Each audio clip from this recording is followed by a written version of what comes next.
संघानां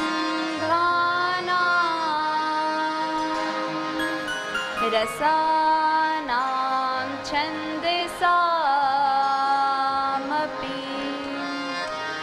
मङ्गलानां च कर्तारो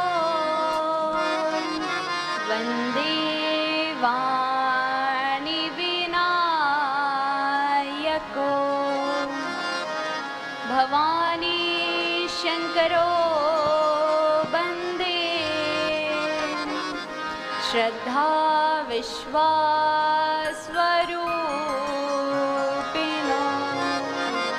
याभ्यां विना न पश्यन्ति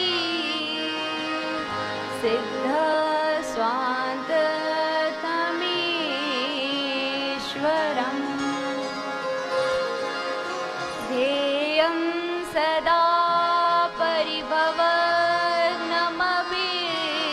परिभवग्नमभीष्टदोहं तीर्थास्पदं शिवविरिञ्चिनुतं शरण्यं प्रीत्यार्तिहं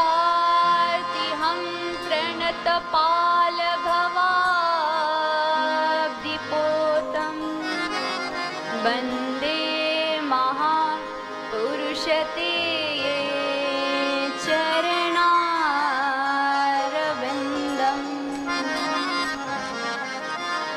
नारायणं नमस्कृत्य नरं चैव नरोत्तमं देवीं सरस्वतीं व्यासं ततो जयमुदीरये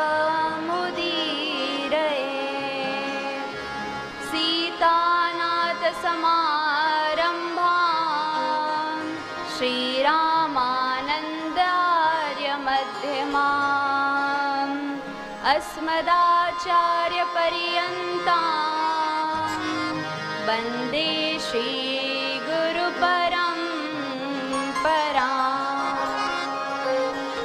शङ्करं शङ्कराचार्यं केशवं बादरायणं सूत्रभाष्यकृतो वन्दे भगवन्तो पुनः पुनः श्रीराम राम रघुनन्दन राम राम श्रीराम राम भरताग्रज राम राम श्रीराम राम रणकर्कश राम राम श्रीराम राम शरणं भव राम राम श्रीरामचन्द्र चरणो मनसा स्मरामि श्रीरामचन्द्र चरणो वचसा गृह्णामि श्रीरामचन्द्र चरणो शिरसा नमामि श्रीरामचन्द्र चरणो शरणं प्रपद्ये सब द्वारन को छाड़ के मैं आई तेरे द्वार दशरथ नंदन श्याम लला निक सबकी और निहार आए हो तो प्रेम से लो प्रभु का नाम सब भक्तों को भवानी की जय जय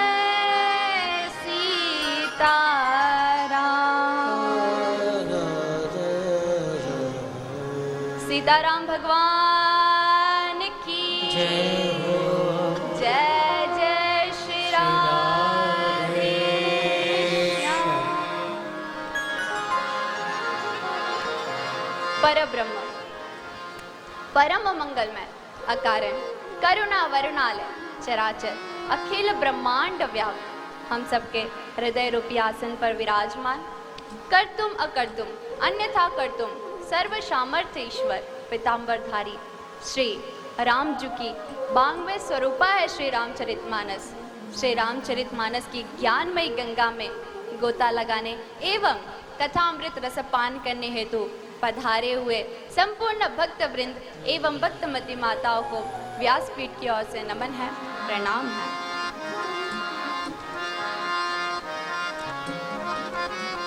आज भोले बाबा का विवाह हम लोग देखेंगे। भगवान शिव जी का आज विवाह होगा, जिसमें आप देखोगे कि उनकी जो बाराती है, उनके बारात में जो जो लोग आए हैं वो कैसे है, और उनको देख करके हमारे हिमालय साइड में क्या लोगों की दशा हो रही है, ये सारी आज आप लोग को प्रसंगे सुनाने में आएंगी। और आप लोग का भी वही हाल होगा जो हाल यहाँ पर भरद्वाज जी का हुआ है। भरद्वाज जी का हाल क्या हुआ? रोंगटे खड़े हो गए महाराज, उनके रोंगटे खड़े हो गए, आंखों से प्रेमाश्रु झड़ रहे हैं, हृदय गदगद हो गया है। और प्रश्न क्या पूछा था? प्रभु श्री राम के ऊपर पूछा था कि हमें बताइए ये प्रभु श्री राम कौन है। प्रश्न क्या पूछा था और उत्तर में क्या बोल रहे हैं। लेकिन श्रोता महाराज धन्य है कि गदगद होकर के सुन रहे हैं। क्यों सुनाया है वो भी आप लोग को बाद में बताऊंगी। मैं पहले ही बता दूंगी तो सस्पेंस नहीं रहेगा। सस्पेंस को थोड़ा बनाए रखते हैं। और ये किनकी सुंदर अनुकंपा से है? भक्त वांछा कल्पतरु कृपा सिंधु दीन बंधु दीनानाथ जगतपते पतित पावन प्रियतम परमेश्वर परमानंद कंद चीन मूर्ति रस रास शेखर दशरथ नंदन कौशल्यानंदन श्याम सुंदर भगवान श्री सीताराम जी की अहितु की कृपा से अकारण करुणा से ये सुंदर अवसर हमें प्राप्त हुआ, जिसके निमित्त माध्यम श्रीमती कमला थापा जी एवं उनके लगाए संपूर्ण टीम श्री पुष्पा जी, मीरा जी एवं अनेकों जन है। और कुछ लोग तो गुप्त रूप से भी सेवा कर रहे हैं महाराज, कल ही मुझे पता चला। और आप सभी माताएं भी तो आकर के इसमें अपना सहयोगी तो दे रही हो। अगर आप लोग नहीं आती, आपका बहुमूल्य समय इधर नहीं देती, तो ये कथा में रस नहीं आ पाता। आप लोग वो रस इसमें मिला रही हो, आप लोग यहाँ पर पधार कर। और क्यों ना आओ आप लोग। कहते हैं ना, जो भक्त होते हैं ना वो ठाकुर जी को पाना चाहते हैं। तो प्रभु को पाना हो तो उसके लिए क्या करना चाहिए? प्रभु से अगर हमें मिलना हो तो क्या करना चाहिए, कहाँ जाना चाहिए? तो बोले श्याम तुझसे मिलने का सत्संग ही बहाना है। श्याम तुझसे मिलने का सत्संग ही बहाना है। हो जाए दर्शन तेरा मेरा दिल तो दीवाना है। श्याम तुझसे मिलने का जय हो सत्संग बहाना है। श्याम तुझसे मिलने का सत्संग ही बहाना है। दुनिया वाले क्या जाने मेरा रिश्ता पुराना है। वो दुनिया वाले क्या जाने मेरा रिश्ता पुराना है। श्याम तुझसे मिलने का। अगर प्रभु से मिलना हो तो महाराज एक सत्संग ही है जो करने के बाद आपको श्याम मिलेंगे। क्यों? क्योंकि प्रभु ने तो खुद ही स्वयं कहा है। ये तो मैं आपको पहले दिन से बताते आई हूँ। ना हम बसामी वैकुंठे योगी नाम हृदय नच मद भक्ता। एक भक्त नहीं, अनेकों भक्त जहाँ पर विराजमान हो। मद भक्ता यत्र गायंती, जहाँ पर गाते हैं क्या? प्रभु का नाम, प्रभु को भजते हैं। तत्रम तिष्ठामि नारदः, वहीं पर मैं विराजमान होता हूँ नारद। तो प्रभु तो हमारे बीच में है। प्रभु से मिलना हो तो क्या भाव चाहिए। क्यों? क्यों? भाव बिना मिले नहीं जग का कोई सामान, बिन भाव कैसे मिले भवतारत भगवान। महाराज, बिना भाव का तो जग में कोई सामान ही नहीं मिलता। आपको प्राइस पूछनी पड़ती कि इसका भाव क्या है। जब सामान लेना हो तो भाव पूछना पड़ता है। तो बिना भाव भवतारत भगवान कैसे मिलेंगे? आपके अंदर भाव होना चाहिए। प्रभु यहीं पर विराजमान है। कहाँ पर? सुनाई नहीं दिया। कहाँ पर? यहीं पर, आपके अगल बगल ही है। बस देखने के लिए भाव प्रकट करिए। भाव प्रकट करोगे तो प्रभु आपको मिल जाएंगे। आज शिव विवाह भी होगी और प्रभु का जन्म लेने का हेतु क्या है, कारण क्या है, ये भी हम लोग श्रवण करेंगे। लेकिन कब? पहले मन और वाणी को शुद्ध करेंगे। कैसे? प्रभु का नाम लेकर के। तो मेरे आराध्य, मेरे इष्ट भगवान श्री कृष्ण है, इसलिए पहले एक सुंदर सा संकीर्तन हो जाए। सभी भक्तजन मीठी मीठी तालियों के साथ, मीठी मीठी तालियों के साथ, मीठी मीठी मुस्कान के साथ। और हाँ, मेरे अंदर माधुर्य भाव नहीं है, मेरी आवाज में आप लोग को उसमें चीनी मिलाना है। इसलिए आप सभी को सपोर्ट करना है, मुझे सहायता करनी है। अगर आप लोगों ने सहायता नहीं किया तो आपकी बेटी तो क्या गाएगी, कुछ नहीं गा पाएगी। इसलिए आपको सहायता करनी है। आइए। राधे कृष्ण कृष्ण कृष्ण राधे राधे, राधे श्याम श्यामा, श्याम श्यामा राधे राधे। राधे कृष्ण राधे जय हो। कृष्ण कृष्ण राधे राधे, राधे श्याम राधे श्यामा, श्याम राधे राधे राधे। कृष्ण कृष्ण कृष्ण राधे राधे, राधे श्याम श्यामा, श्याम श्यामा राधे राधे। राधे कृष्ण राधे कृष्ण मुस्कान के साथ भूलिएगा मत, ठाकुर जी यही है। राधे श्याम राधे श्यामा, श्याम श्यामा राधे राधे। राधे कृष्ण कृष्ण कृष्ण राधे राधे, राधे श्याम श्याम श्याम राधे राधे। राधे कृष्ण कृष्ण कृष्ण कृष्ण राधे राधे, राधे श्याम श्याम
राधे श्याम राधे श्यामा श्याम श्यामा राधे राधे राधे कृष्ण कृष्ण कृष्ण राधे राधे राधे श्याम श्याम श्याम श्याम राधे राधे राधे कृष्ण कृष्ण कृष्ण जय हो राधे श्याम राधे श्यामा श्याम श्यामा राधे राधे राधे कृष्ण कृष्ण कृष्ण राधे राधे राधे श्याम श्याम श्याम राधे राधे राधे कृष्ण कृष्ण कृष्ण राधे राधे श्याम श्याम श्याम श्याम राधे राधे राधे कृष्ण कृष्ण कृष्ण राधे राधे राधे श्याम श्याम श्याम राधे राधे राधे कृष्ण कृष्ण कृष्ण राधे राधे श्याम श्याम श्याम श्याम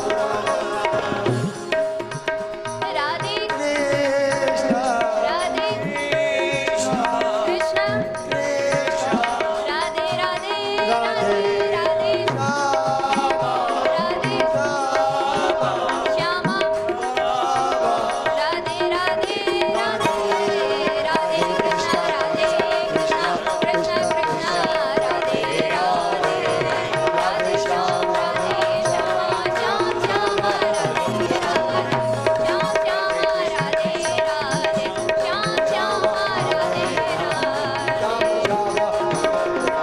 जय हो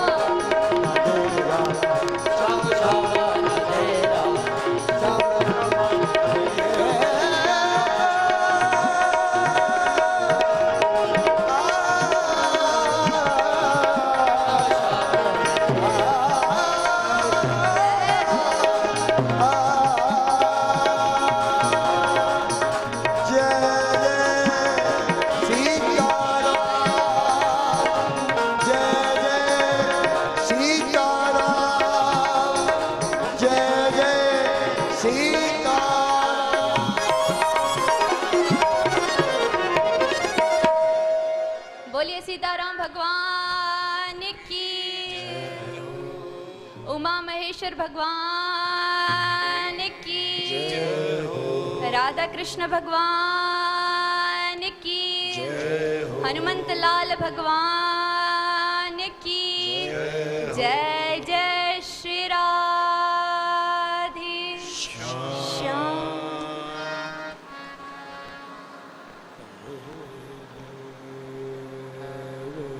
तो कल के दिन हम लोगों ने श्रवण किया कि कैसे प्रभु श्री राम भोले बाबा के पास आए और वहां पर भगवान ने कथा सुनाई। किसकी कथा सुनाई थी? माता पार्वती की। भूले तो नहीं हो? याद है ना कल क्या क्या प्रसंग सुना था हमने?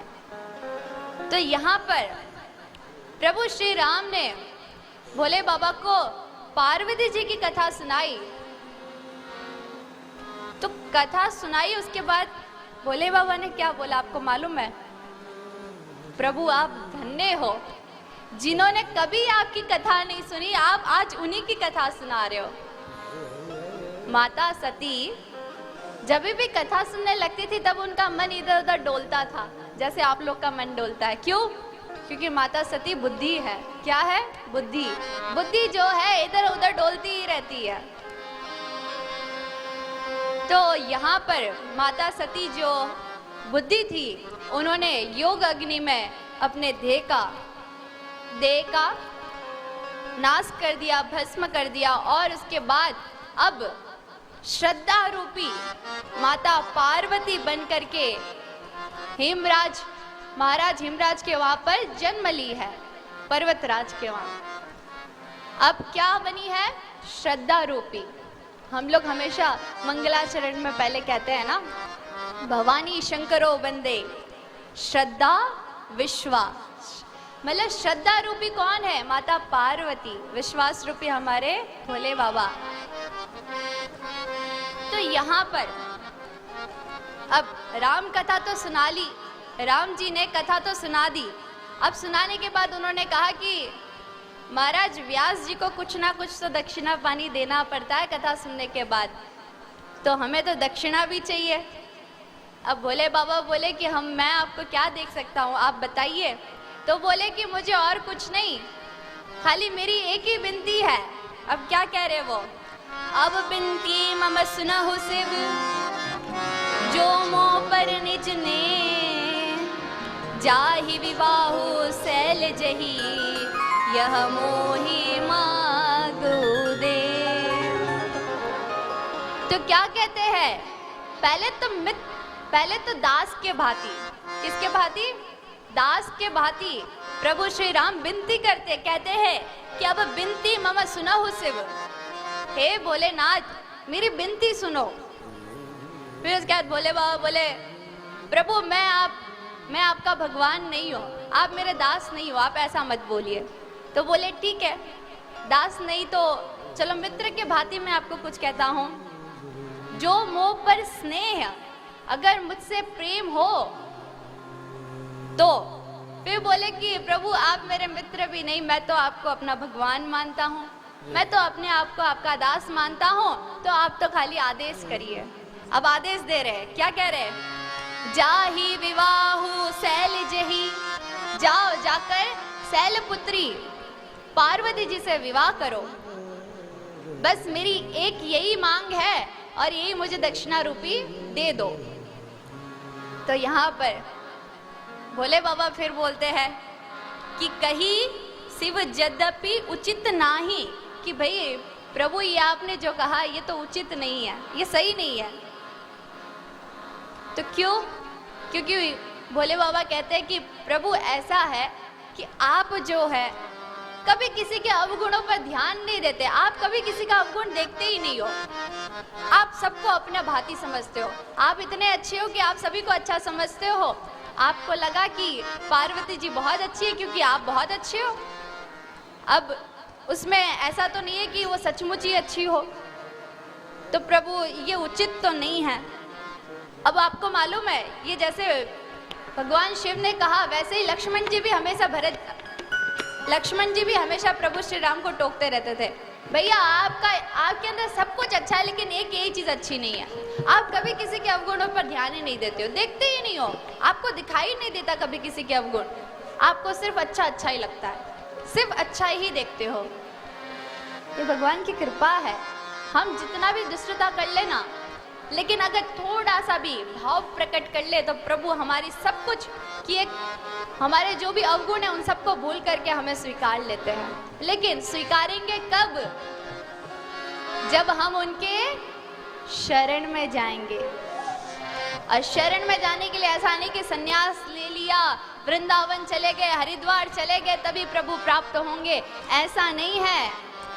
मैया आप लोग सुबह जब पूजा करते हो तो पूजा करते टाइम पे आप लोग खाली भाव प्रकट करेंगे ना अंदर से प्रभु के प्रति, विशुद्ध भाव जिसमें कोई स्वार्थ ना हो, और उस भाव में आपके भाव रूपी अश्रु आ गए तो समझ लेना कि पूरी निष्ठा है। और उसमें भी आपके जो रोंगटे हैं ये खड़े हो गए तो महाराज पूरा प्रभु ने स्वीकार कर लिया आपको, तो प्रभु ने अपना लिया अब आपको।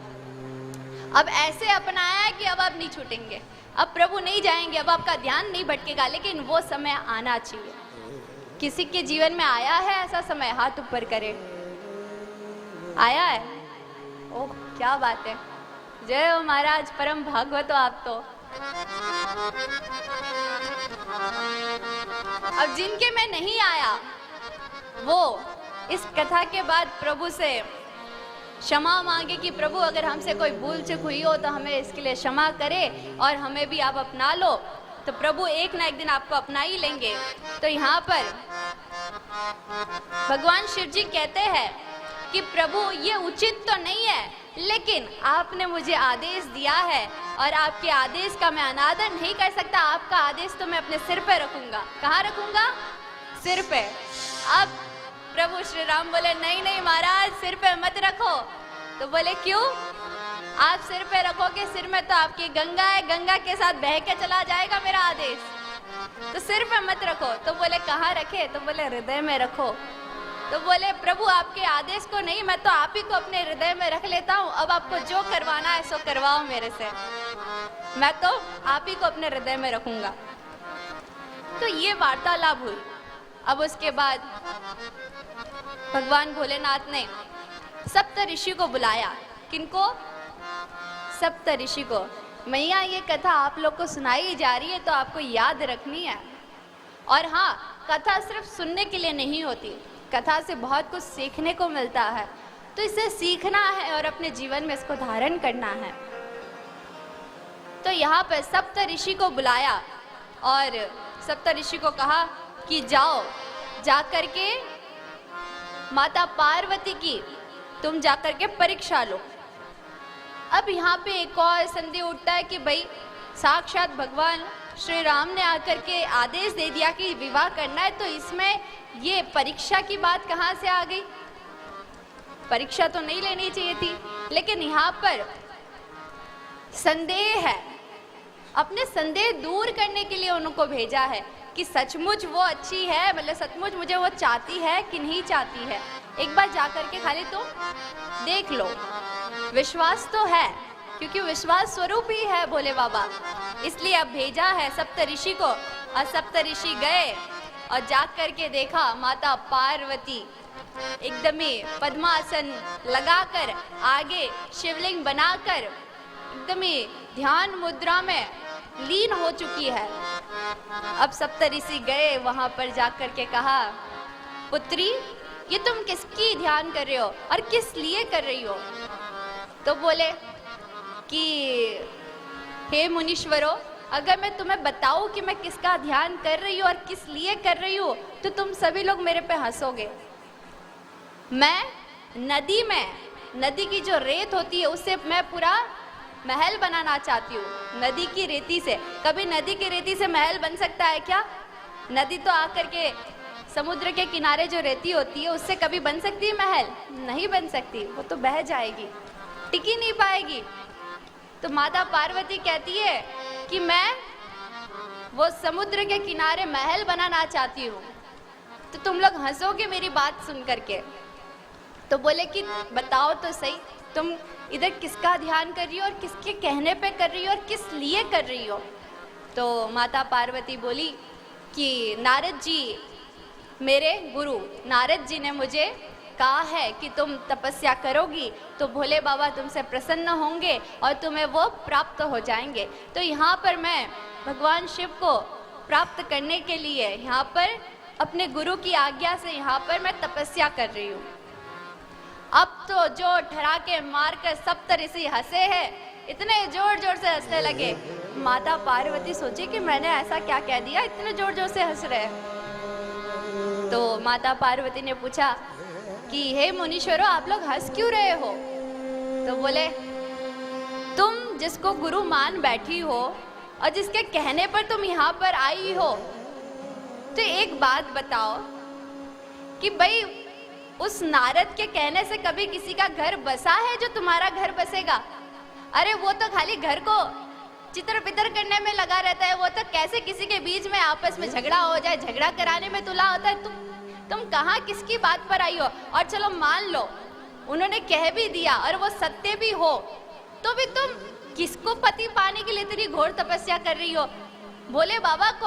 अरे ना उनके रहने का ढंग है उनके पास, ना ही उनके पास रहने के लिए कोई जगह है, ना ही वो कुछ खाते पीते हैं। अच्छा, अरे ऐसे योगी बाबा, ऐसे फकीरों की तुम पूजा करके क्या करोगी? ऐसे पति को पा करके क्या करोगी? तुम तो सुखी भी नहीं रह पाओगी।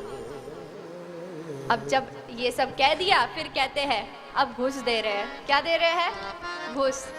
कि भाई दृढ़ संकल्प है कि डगमगा रहा है संकल्प देखने के लिए? क्या बोल रहे हैं कि भाई अगर तुम कहो तो हम भगवान विष्णु से तुम्हारी बात चला दे। किससे? भगवान विष्णु से तुम्हारी बात चला दे। अरे भोले बाबा के अंदर तो 9 अवगुण है और विष्णु के अंदर 9 गुण है, सगुण है। तो तुम कहो तो मैं उनसे बात करा दूं। कहते हैं अति सुंदर सुचि सुखद सुशीला गावत वेद जासु जस लीला। कि भाई जिनकी लीला सभी वेद वेदांत उनकी लीलाएं गाते हैं, अरे एकदम ही सुशील, एकदम ही सुंदर, अरे कोई भी उनको देखे तो मुग्ध हो जाए, इतने सुंदर है, इतने सुशील है, इतने गुणवान है ये। फिर कहते हैं दूषण रहित सकल गुण राशि श्रीपति पूर्व बैकुंठ वासी। तो बोले कि उनके अंदर तो एक भी अवगुण नहीं है, वो तो गुणों के खान है और बैकुंठ में रहते हो, श्रीपति है, लक्ष्मी के पति है वो। तुम कहो तो उन्हीं से बात चला ले बेटी, तुम तो बहुत खुश रहोगी, सुखी रहोगी तुम। तो माता पार्वती जी ने देखा कि भाई मुनीश्वरों ने तो मेरी साधना की, किसकी साधना की निंदा कर दी, साधक की निंदा कर दी, साध्य की निंदा कर दी, गुरु की भी निंदा कर दी, सबकी निंदा कर दी। तो यहाँ पर पार्वती जी ऐसा उत्तर देती है महाराज, ऐसा उत्तर देती है कि सातों के सातों ऋषियों की बोलती बंद हो जाती है। क्या कहती है? कनकहु पुनीत पाषाण ते होई, कि महाराज पहले तो आपने कहा कि तू तो जड़ बुद्धि है, पर्वत की बेटी है इसलिए तो जड़ है। तो एक बात बताइए, जो पर्वत की पुत्री हो, जो जड़ हो, क्या उससे आप उम्मीद रख रहे हो कि ये बदल जाएगी? मैं कभी बदल सकती हूँ? नहीं। और वही पर्वत से, वही पहाड़ से तो स्वर्ण निकला है, पत्थरों में से तो स्वर्ण निकलता है। अब स्वर्ण को जितना भी जला दो, क्या स्वर्ण अपने स्वर्णता को छोड़ सकता है, अपने गुणों को छोड़ सकता है क्या? नहीं, उल्टा वो और निखर जाता है। तो यहाँ पर माता पार्वती कहती है, तो आप मेरे से कैसे उम्मीद रख रहे हो कि मैं बदल जाऊंगी, मेरे भाव बदल जाएंगे? फिर कहती है, आपने कहा कि भोले बाबा के अंदर 9 अवगुण है, मैं बताती हूँ उनके अंदर कितने अवगुण हैं। क्या कहती है? महादेव अवगुण भवन विष्णु सकल गुण धाम। माता पार्वती कहती है, हे मुनीश्वरों, आपने कहा कि उनके अंदर 9 अवगुण है, लेकिन मैं कहती हूँ वो तो गुणों के भंडार, अवगुणों के भंडार है। कौन है? अवगुणों के भंडार, उनके अंदर एक भी गुण नहीं है। फिर कहती है विष्णु सकल गुण धाम, और विष्णु जी के अंदर 9 गुण नहीं, वो तो गुणों के धाम है। कौन है? गुणों के धाम। तो मुनीश्वर बोलते हैं, बस बेटी बात साबित हो गई ना, अब तुम बोलो तो विष्णु से तुम्हारी बात चलाए। महाराज लेकिन सुनिए, जे ही कर मन रम जही सन ते ही सन काम। तो बोली, लेकिन महाराज ये जो मन है ना, जिस पे आ जाए, जिसको देख करके हमारे मन में हर्षा हो, मन पुलकित हो जाए, हमें तो उसी से काम होता है। हम उसके गुण और अवगुण नहीं देखते, हमें और किसी की कोई आवश्यकता ही नहीं है। कहते हैं ना, मन लगे गधी से तो परी क्या चीज है। अब मेरा मन तो शिव जी पर आ गया है, अब मुझे विष्णु से क्या लेना देना। अगर आप पहले आए होते तो मैं सोच भी सकती थी, लेकिन अब तो मेरा मन आ गया है, मैंने तो उनको अपना सब कुछ समर्पित कर दिया है।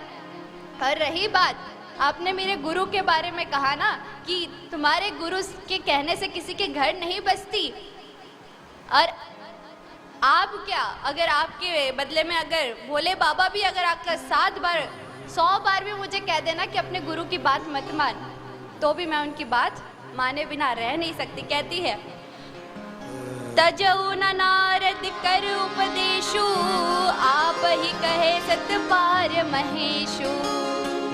कहती है कि नारद जी की बात मत मान, ये अगर 100 बार भी भोले बाबा भी कह देना, महेश्वर महादेव भी कह दे, तो भी मैं ना मानूं, मेरी तो एक ही रगर है। कहती है, जन्म कोटि लगी रगर हमारी, बरहुत शंभु नत रहु कुमारी। तो कहती है माता पार्वती कि हे महाराज, ये जन्म क्या, अगले जन्म जन्मांतर तक अगर भोले बाबा मेरे से विवाह नहीं करेंगे तो मैं उनके अतिरिक्त किसी और से विवाह करूंगी ही नहीं। करूंगी तो सिर्फ उन्हीं से, नहीं तो मैं करूंगी ही नहीं। जब ऐसे भाव देखे, ऐसे भाव सप्तऋषियों ने देखे, तो वो समझ गए कि दृढ़ लक्ष्य है और दृढ़ संकल्प है, उनको छोड़ के कभी किसी के पास नहीं जाएंगे। और भोले बाबा के प्रति ये जो प्रेम देखा, ये प्रेम देख करके सप्त ऋषि माता पार्वती के चरणों में गिर गए और माता पार्वती के चरणों में गिर कर कहने लगे, हे माँ जगदम्बा, हे जग जननी, आप धन्य हो, आप धन्य हो, बहुत जल्द ही आपको महादेव आपको प्राप्त हो जाएंगे। ऐसा कहकर वो लोग गए। अब जाकर के भोले बाबा को बताया कि प्रभु वो तो आपसे बहुत प्रेम करती है और ऐसा प्रेम करती है कि जैसा प्रेम आज तक किसी न किसी को किया ही नहीं होगा। आपके लिए घोर तपस्या कर रही है, प्रभु आप जल्दी उन पर कृपा करिए। ऐसा कहकर वो गए। महादेव बहुत प्रसन्न हो गए, इतने प्रसन्न हुए कि इतने आनंद में आए, आंख बंद करके प्रभु श्री राम को ध्यान करने लगे। अब ध्यान में इतने लीन हुए कि फिर समाधि में चले गए, और उसी समय तारकासुर नाम का असुर उत्पन्न हुआ, जिसने वरदान ले रखा था कि मैं किसी से नहीं मरूंगा, सिर्फ भोले बाबा के जो पुत्र होंगे उन्हीं से मेरी मृत्यु होगी। ऐसा वचन ले लिया। अब ऐसा वचन दे भी दिया ब्रह्मा जी ने। अब वहां पर सब लोग को बहुत परेशान करने लगा। उसका अत्याचार, उसका पापाचार दिन बर दिन बढ़ता ही गया। सभी देवता लोग गए ब्रह्मा जी के पास और बताने लगे कि उसने हम पर ऐसा हमला किया है, हम पर इतना अत्याचार करता है कि हम कहाँ जाए, किसके पास जाए। तो तब ब्रह्मा जी बोलते हैं कि उसकी मृत्यु का एक ही कारण है। तो बोले कौन? कि महादेव का जो संतान होगा वही उसका वध कर सकता है, उसके अतिरिक्त कोई उसका वध नहीं कर सकता। जब ऐसा देवता लोगों ने सुना तो बोले अरे महादेव का तो विवाह ही नहीं हुआ है, तो उनका संतान कहाँ से होगा? तो बोले कि विवाह नहीं हुआ है तो करवाना पड़ेगा। तो देवता लोग बोले कैसे करवाएंगे? भोले बाबा तो समाधि में है और उनकी समाधि तो पिछले बार 87,000 वर्ष के लिए समाधि में गए थे, उसके बाद 1 लाख वर्ष के लिए समाधि में गए थे।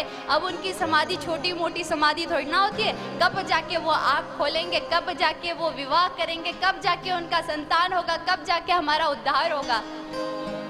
हे भगवान हम क्या करें? तब तक क्या हम इधर उधर डोलते रहे? कुछ मार्गदर्शन दीजिए। तो यहाँ पर ब्रह्मा जी कहते हैं कि कामदेव को बुलाओ और कामदेव को कहो कि उनका ध्यान भटकाए और उनकी समाधि को भंग कर दे। जब भोले बाबा की समाधि भंग हो जाएगी फिर उसके बाद मैं अपना काम दिखाऊंगा। तो बोले आप क्या करेंगे? तो बोले मैं उनको बताऊंगा कि आपको विवाह करना है। तो सभी देवता बोलने लगे अच्छा, इजी वाला काम आपने ले लिया और जो कठिन काम है वो हमारे पल्ले झाड़ दिया। तो बोले अरे महादेव की समाधि भंग करनी है, अगर मैंने भंग कर दिया, गुस्से में मुझे ही भस्म कर दिया तो मैं तो विधाता हूँ, मुझे तो पूरी सृष्टि देखनी है। इसलिए तुम ही लोग एक कार्य करो, मुझे बीच में मत लाओ, बाकी का काम मैं संभाल लूंगा, बस तुम इतना कर लो। अब सभी देवता लोग बड़े चतुर हैं। ऐसी दिव्य स्तुति की महाराज कामदेव की कि कामदेव एकदम ही खुश होकर के तुरंत प्रकट हो गए और कामदेव अपने पुष्प बाण के साथ प्रकट हुए हैं। और कामदेव बोले कि बताओ तुम लोगों ने मुझे याद कैसे किया? तो सभी देवता बोलने लगे कामदेव सुनो, हमें तुमसे एक काम है। तो बोले क्या काम है? तुम्हें महादेव की समाधि को भंग करना है। अब तो काम ने बोला ये कोई काम नहीं है, तुम तो साफ कह रहे हो कि भाई जाके अपने जान से ही हाथ धो बैठ। ये कोई काम है? ऐसा कोई काम देता है?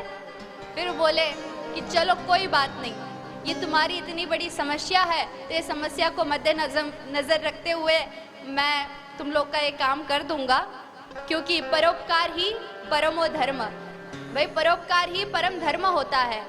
अब एक और सवाल उठती है कि भाई परोपकार परम धर्म है तो कामदेव को भस्म क्यों किया? उठती है कि नहीं उठती? सवाल क्यों मैया? उठती है ना। तो भोले बाबा ने उसको भस्म क्यों किया? अगर परोपकार ही कर रहे थे, हित के लिए कर रहे थे, तो भस्म नहीं करना चाहिए था। तो बोले कि परोपकार तक तो ठीक है, लेकिन परोपकार में भी अगर आपका प्रदर्शन दिख जाए, परोपकार में अगर प्रदर्शन दिख जाए तो परोपकार का कोई फल नहीं मिलता, वो फलहीन हो जाता है, वो भी पाप के समान हो जाता है। इसलिए मैं आप लोग को फिर से कहना चाहती हूँ, जैसे दक्ष प्रजापति ने यज्ञ तो रखा, लेकिन क्यों रखा? भोले बाबा को नीचा दिखाने के लिए यज्ञ रखा था, उनको अपमान करने के लिए, अपमानित करने के लिए यज्ञ रखा था। तो क्या वो यज्ञ फलदायक हुआ? नहीं।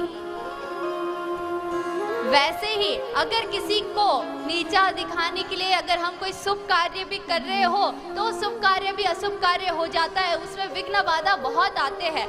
इसलिए कभी भी किसी को नीचा दिखाने के बारे में नहीं सोचना चाहिए और कभी भी प्रदर्शन नहीं करना चाहिए। कुछ लोग होते हैं कि थोड़ा बहुत दान पुण्य करने के बाद, अरे हमने इतना दान किया, इतना दान किया। अब वो जो दान किया कह दिया ना, अब उसमें उनके दान का फल चला गया, अब फल नहीं मिलने वाला। इसलिए कभी प्रदर्शन नहीं करना चाहिए। प्रदर्शन किया तो आपका जो परोपकार है वो फलहीन हो जाएगा।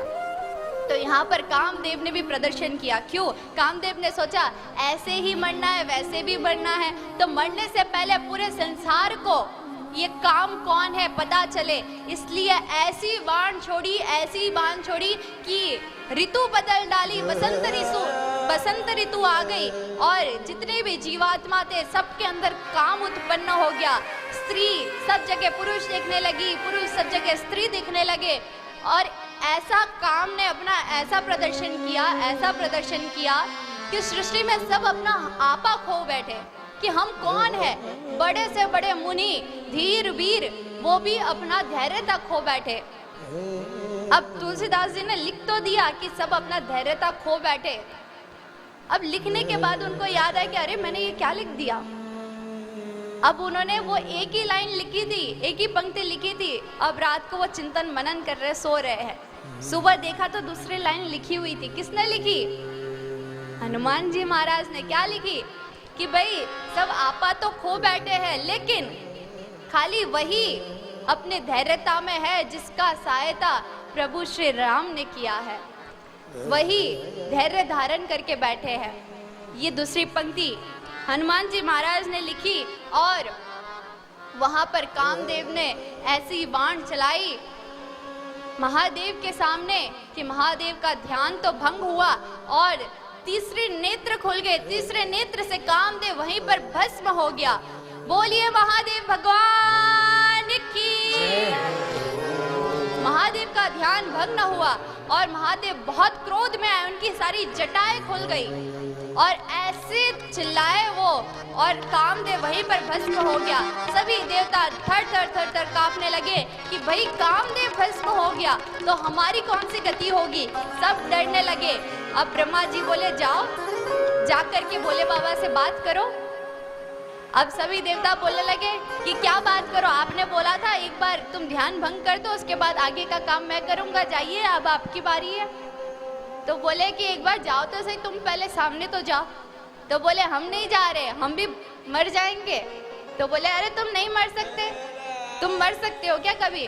तुमने तो अमृत पी के रखा है।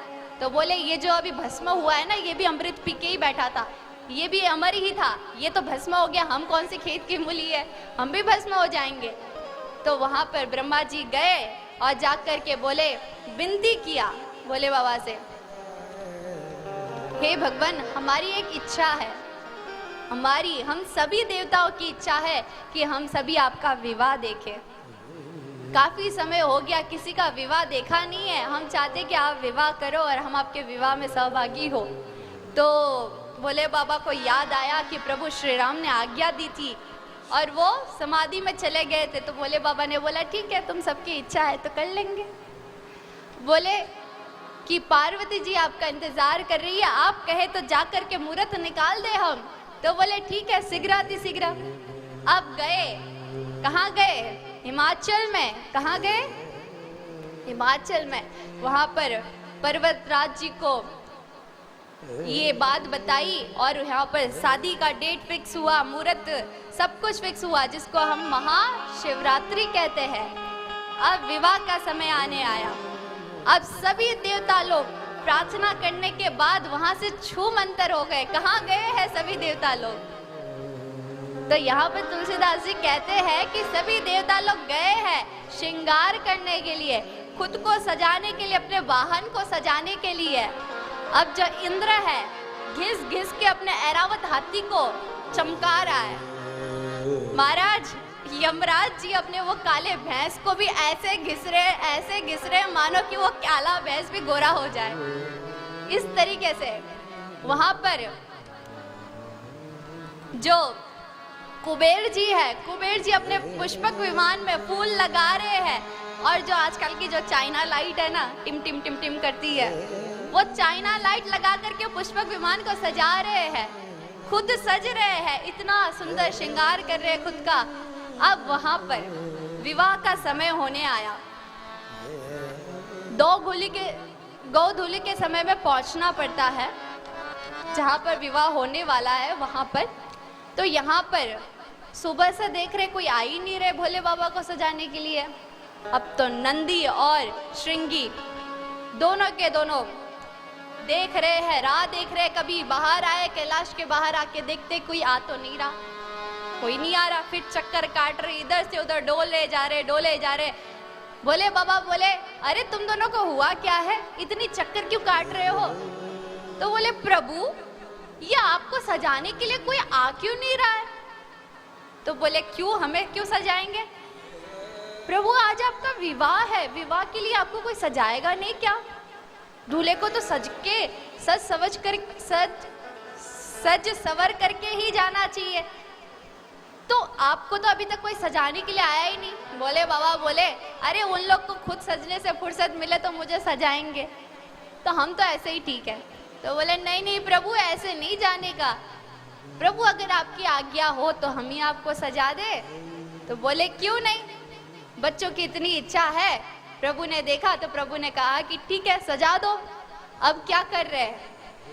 बोले बाबा की जो जटा थी, जो कामदेव को भस्म करने टाइम पे जटा खुल गई थी, उस जटा को सवारने लगे और सवारते इतनी ऊंची आ गई, बोले पगड़ी तो हो गई। अब पगड़ी बन गई है, अब सहरा लगाना है। तो सहरे के लिए गए, ढूंढ के पतले सांप, 25-30 पतले सांप लेके आए, उनका मुंह पकड़ा, यूं गांठ मारा और वहां पर ऊपर लगा दिया। अब सांप की जो पीछे की जो पूंछ है वो लटक रही है। बोले बाबा बोले ये क्या कर दिया तुम लोगों ने? प्रभु रहने दो, ये तो सहरा है, ये तो मोर है, ये तो लगाना ही पड़ता है वरना दूल्हा नहीं लगता। प्रभु बोले अच्छा आइए देखते कैसे करके सजा रहे हैं शिव के गण शिव जी को। शिव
जय सिया राम, जय सिया राम, जय सिया राम। शिव ही शंभु गण कर ही श्रृंगारा। शिव जी के जो गण है वो श्रृंगार कर रहे, कैसे? जटा मुकुट और मोर धारा, मतलब जो मोर रूपी सर्प को ला करके बांध करके वहां पर मोर बना दिया, और कुंडल कनक पहिरे व्याला, व्याला यानी सर्प। तो कुंडल कैसे करके पहना रहे हैं? तो नाग जो है सर्प को, पतले पतले सर्प को चुना है, और हाँ मैचिंग का पूरा ध्यान रखा है। यहाँ पीला तो यहाँ पीला, उसके नीचे नीला तो उसके नीचे नीला, यहाँ पर लाल तो यहाँ पर लाल, यहाँ पर जो कलर इधर तो वही कलर इधर, जो कलर इधर वही कलर इधर, बिल्कुल matching to matching, same colour same size. और नीचे बिच्छू लटका दिया, सांप के नीचे बिच्छू लटका दिया। अब श्रृंगार देखिएगा, इतना सुंदर श्रृंगार किया है, इतना सुंदर श्रृंगार किया है कि जब वो विवाह के लिए जाते हैं कि लोग देखते ही भोले बाबा सोनेरे दूल्हे में सजे रहे भोले बाबा सोनेरे दूल्हे, जय हो। सोनेरे दूल्हे में दुखेरे दूल्हे में, सोनेरे दूल्हे में, सोनेरे दूल्हे में सजे रहे भोले बाबा निराले दूल्हे में सजे रहे जय हो। निराले दूल्हे में, निराले दूल्हे में, निराले दूल्हे में, निराले दूल्हे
और सभी चलेंगे दोनों हाथ उठा के भोलेनाथ की बारात में। क्या सज रहे भोले बाबा निराले डोले,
हर हर महादेव हर